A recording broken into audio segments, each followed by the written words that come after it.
In a world where talent is evenly distributed, but venture capital is concentrated in coastal silos, smart startup money is heading for the Midcon. Welcome to the Midcon Markup, a podcast that uncovers the inspiring stories of our visionary tech entrepreneurs and the investors who believe in them. I'm your host, Cody Merrill with Cortado Ventures. Listen, learn, and make your Midcon Markup. Welcome to another episode of the Midcon Markup. Today, we are in Dallas at the law offices of Platt Richmond with a special guest, Trevor Gicheru. Yeah, so glad to be here, Cody. Glad that we got the chance to talk. Trevor, can you share a little bit about your background and how you got into entrepreneurship? Yeah, so more about my background, computer science at Southern Methodist.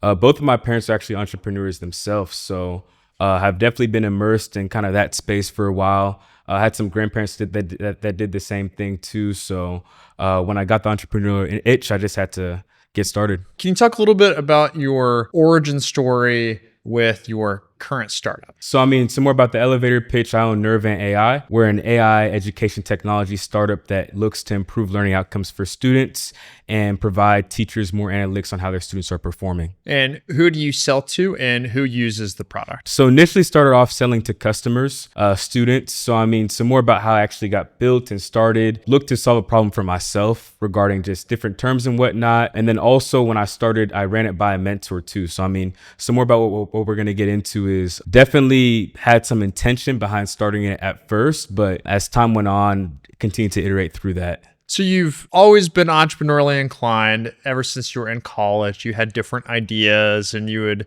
tinker around with it a little bit. It would get a certain distance down the rabbit hole and then you'd put it on the side. But you finally selected this opportunity, strike while the iron's hot while LLMs are fresh. Can you walk us through that thought process and how you've evaluated and discarded your previous ideas and why your conviction was strong enough to go all in with Nurovant? Have kind of been at this for a while, have done a few different pitch competitions and whatnot. In my notes app on my phone, have a list of different ideas I've kind of gone through and, experimented with. And then eventually, when LLMs were fresh, after working at a few different startups last summer, I went to a mentor. I'm like, look, I really want to start a company in this voice to text space.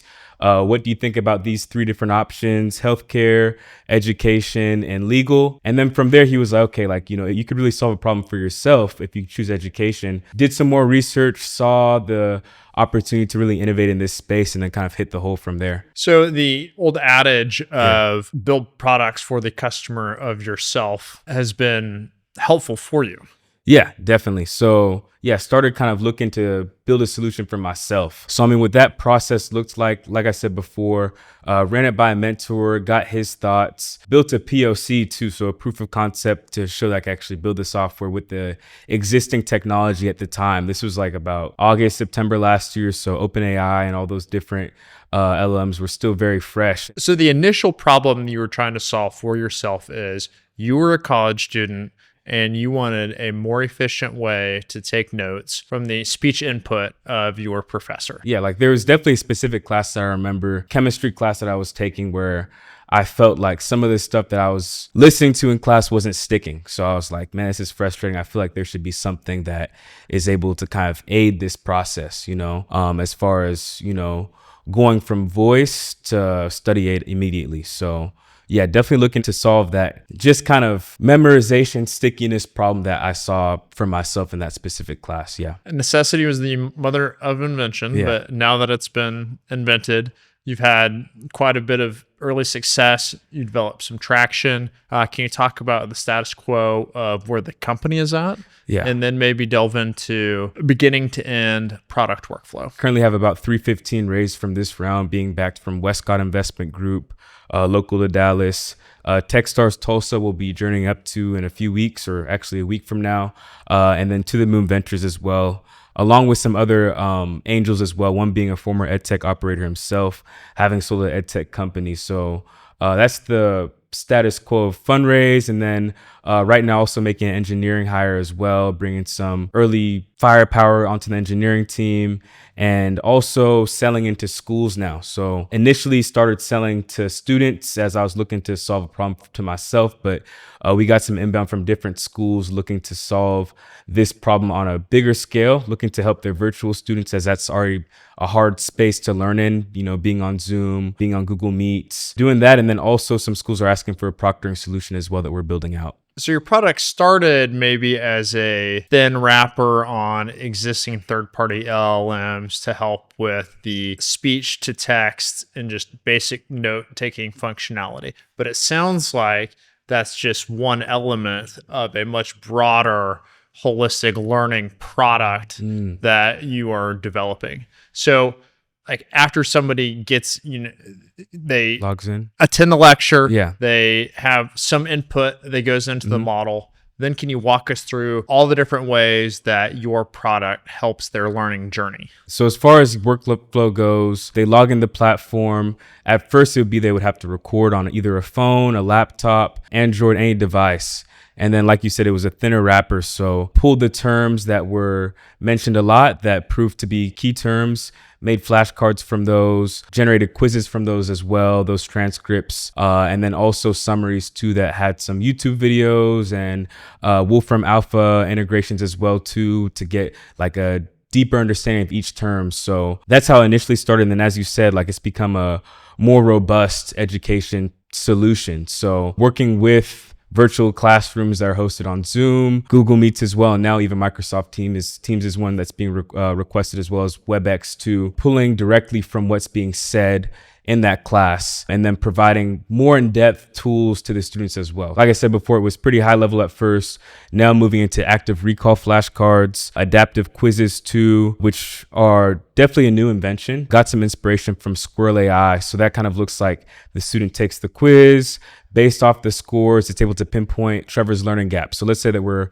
working in different spaces like cellular respiration and whatnot, being able to pinpoint, okay, Trevor's struggling with the Krebs cycle and just different specific points, providing them extra study aids in that area. So really trying to provide a one-on-one tutoring solution for all students right now. Yeah. One-on-one tutoring is very expensive, and it's a luxury that rich kids have benefited from for generations. And then they get into better colleges, they have more prestigious degrees, paves the way into higher paying professions. To what extent can a tool like this democratize access to information, but to do it in such an efficient way where it's just this natural user experience and it's opening up the universal library of knowledge to people who would have otherwise not been able to pay for it? Yeah. So, I mean, what you described right there is called actually the Bloom Sigma 2 problem. So yeah, this is looking to really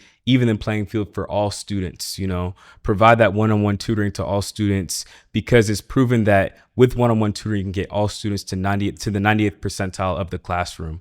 So, I mean, looking to make this tool just more of an equalizer, and yes, democratizing education, access to knowledge, access to resources to all students to kind of get them to that 90th percentile of learning by using AI to make just a more cost-efficient thing that all students can have. It's one thing to have a tool that is available to students, but frequently tools go underutilized. Public libraries are an incredible underutilized resource in our society. It also seems like you have a product vision and like existing features for gamification that really takes into account that user experience of the student to make it fun and to make it engaging. Can you talk about that? Yeah. So, I mean, definitely have added some things like matching flashcards in different games, because we do find that spaces like these, education, fitness, there needs to be some type of gamification to really reel and keep students in. So continue to develop in that space to kind of making it easier for students to intake the information, learn from it. So gamification is definitely something that we've delved into and will continue to dive into as time goes on. The niche in the market of online learning, there's lots of legacy players in the LMS, so the learning management software space. Are you looking to compete with them? Are you looking to partner with them? How do you create ultimately a scalable sales process? Yeah, definitely. That's a great question. Not looking to replace them. They've been around for a long time. So more so a partnership. So, I mean, schools love deep integrations into these LMSs. I think we were talking to a director of technology from Western New England yesterday, and he was saying, okay, like I really want all my students to live in their LMS. They really don't want them going outside for tools and whatnot. So yeah, partnerships more so look like us integrating with them. It pops up in their LMS, Nurovant AI. We pull those transcripts and whatnot. Also scraping learning standards to produce the content that students need to improve their test scores and whatnot. It seems like a lot of your product decisions are based on an immense amount of academic research and literature. I know that education literature is very fond of flashcards, quizzes, and then you had that 98, 99% stat about tutoring. Can you talk a little bit about your commitment to really digging into the research and finding best practices and how that contributes to your total value proposition? I feel like Definitely. A lot of entrepreneurs under-research their field, and it's refreshing to speak with somebody who really prides themselves on their expertise. Definitely just taking advantage of every research paper that's out there. There's some very interesting things about web's depth of knowledge and whatnot that we've looked into. So really trying to scientifically back the products that we're building out to be sure that they're robust enough to improve learning outcomes. So yeah, I mean, that kind of looks like, just me digging, looking at research papers, kind of using that in tandem with the product interviews that we've been doing, which are really powered by the MOM test framework from Robert Fitzgerald's book to come up with the best feature set that drives learning outcomes for students. Yeah, can you speak a little bit more about the MOM test and, just give some general advice to first-time founders? And how do you distinguish flattery and a pat on the back and encouragement from a legitimate buying signal? Great question. So, I mean, like that book kind of goes into, you want to ask anchored questions. When I kind of first got started out, that's something that I could have done better. I think volume of product interviews would have been better than also quality too. So, I mean, you can get a quality interview by asking anchored questions as far as being sure a feature would be used, not by presenting it. Hey, Cody, what do you think about this feature?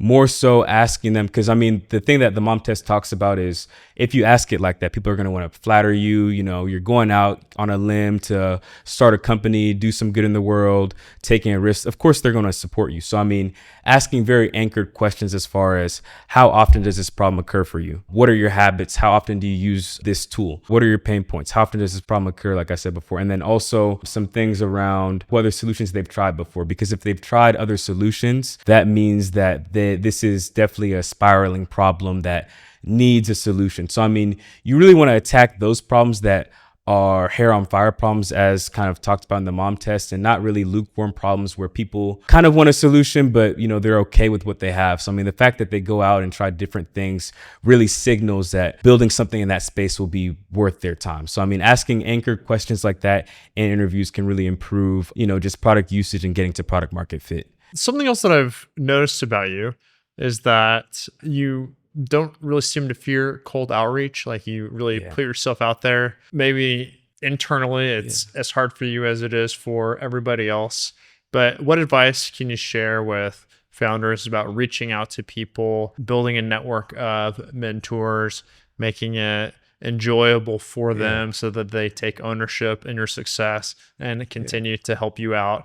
I don't even know if you realize how good you are at the game, but maybe share some advice for the rest of us. Yeah, I mean, I think just being bold enough and being curious. I think, me and Cody met about 2 years ago from cold outreach, and Cody was polite enough to take a message from a college student and give him some advice on just the startup space and whatnot. So, just kind of taking that initial step and being curious to see what you can learn from different people, because I think that genuine curiosity really kind of makes the outreach a lot easier for sure. When you're thinking about cold outreach, how do you find commonalities with people? How do you distinguish yourself just from another face in the crowd spamming LinkedIn? Yeah, I mean, I think a big thing is definitely finding those points of commonality, like you said before. So, I mean, for example, another one of my mentors who's been super helpful, George Baker. I think I saw that he was a local entrepreneur as well, reached out with that commonality. And then from there, really tried to develop a bond, get to know him, and just become curious about the other person too. So, I mean, I think finding that point of commonality is huge. And then just genuinely being curious in their journey as well too. What advice could you give to a prospective founder in college who is just itching to start something and doesn't want to wait until graduation? How do you make the most of that structure to make friends with talented potential co-founders and employees, and then work within the university system for as much help from faculty or competitions or financing? Like you said before, if your school's any pitch competitions, I think that's a great way to kind of dip your toes in entrepreneurship. That's how I got started. I think my freshman or sophomore year, pitched a healthcare app that I was super excited about. I definitely lost that competition, but it got me familiar with the space and it really kind of had me itching for more. Pitch me the healthcare app. I mean, the healthcare app wasn't that different from some of the stuff that I'm doing now, but it was more so of a medical scribe. So, I mean, the idea was that doctors could benefit from having some of that speech to text with their patients that automatically was able to kind of build out these different charts because like I think right now they have a bunch of different scribes that go into the different appointments and then from there click on the iPads or whatnot, take hand notes, and sometimes things can be missed. So that's another problem that I saw that I thought could be interesting, but there weren't any sales at that point. I think some of the other people who had won the competition had at least some sales, some proof of concept. But yeah, that was the initial idea for that application. Every single time you go through the beginning thought process of, okay, here's a cool idea. What would it take for it to be a business?